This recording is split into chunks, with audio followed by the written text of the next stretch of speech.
Hello, good morning everyone. Life is साक्षीच्या episode number 161 मध्ये तुमचं स्वागत आहे. आणि सकाळी सकाळी साक्षी आलेली आहे वरती, कारण उद्याचं काही फिक्स नाही होते माझं. और आज भी बहुत काम है. सगळ्यात पहिले तर करंजा करायच्या बाकी आहे. करंजा आता दुपारून करू, बाकी घरातले काम आवरून घेऊ. पहिले साडी फिक्स करायची आहे, कौनसी पहनने की. तुम्हाला मी माझा पसारा दाखवते आता. तर वो कपाट बिपाट भी खुला छोड़ा है मैंने सब. मी पूर्ण सकाळी सकाळी एवढा पसारा मांडून ठेवला इथे की उद्याचं काही फिक्सच होत नाही घालायचं काही नेमकी.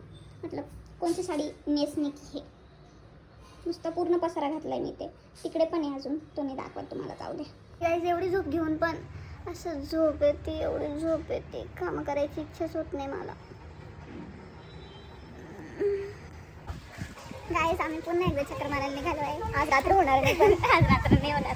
आज थोडं लवकर जाऊ, लवकर येऊ. घरातले कामं करायचे, करंजा करायचे पडलेले आहेत आमच्या. पटपट घरातले कामावरून फक्त निघालो आहे. आणि इसके बाद करंजा करणं आहे. ती पोरगी तर तिच्या घरचे कामावरून, आमच्याच करंजा बाकी, त्यांच्या करंजा काल झालेल्या आहेत. आणि निर्लज्जसारखं आम्ही सगळ्या चौघी घरातून बाहेर आहे आज. त्याच्यातून शॉपिंग होते का नाही माहिती नाही, ते पण माहीत नाही.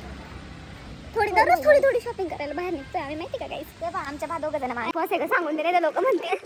दाखव रस्त्याने खाण्याचा कार्यक्रम सुरू झालेला आहे. बिचारीला आहे उपवास, तर त्याच्यामुळे चक्कर बिक्कर येऊन पडली तर काय करून पा हां परत खाणारच नाही. पण तर गाईस तुम्ही बघू शकताय, खाऊ कोणी बघत नाही राहू. आणि गाईस आम्ही पायपीट करत आलो आहेत दुकानापर्यंत. आणि इथे पोरगी घसरगुंडी खेळत होती पायऱ्यांवर.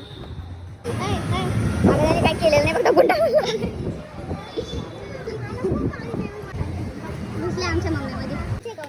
पण ते तो घ्यायचं काय पसारा घातला खूप परत ते वाटत. आणि गाईस बघा आमची एवढी खरेदी झालेली आहे.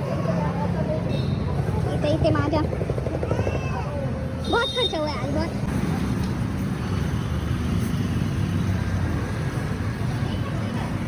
मीच पडायला आहे आधी. गाईज फिरलो, इतके थकली. आणि आमच्या करंज्या फायनली झाल्याच नाही. थोडंसं लवकर आलो आम्ही, पण नंतर आल्यानंतर झोपून घेतलं. जाऊ द्या गाईज, भेटूयात पुढच्या भागात. तोपर्यंत बाय बाय. तुम्ही घ्या फॉलो करून.